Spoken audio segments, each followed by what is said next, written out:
দিক নির্দেশনা দেন, ধর্মীয় কথাবার্তা বলেন। তাদের সম্পর্কে কোনো কটূক্তি, কোনো প্রকার আমরা তাদের নিয়ে সমালোচনা করব না।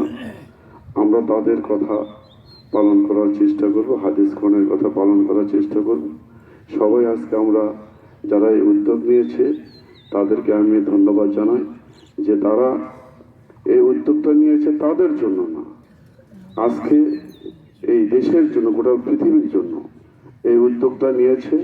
অনেকে আমরা অনেকভাবেই যখন ধর্মীয় কথা বলি, যখন ধর্মীয় কাজ করতে যাই, অনেকেই আছেন অনেক প্রকার এটা নিয়ে কথাবার্তা বলেন।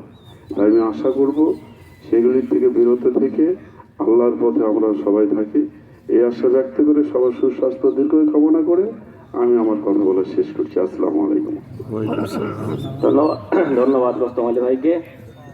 সম্মানিত ভাইয়েরা, সম্মানিত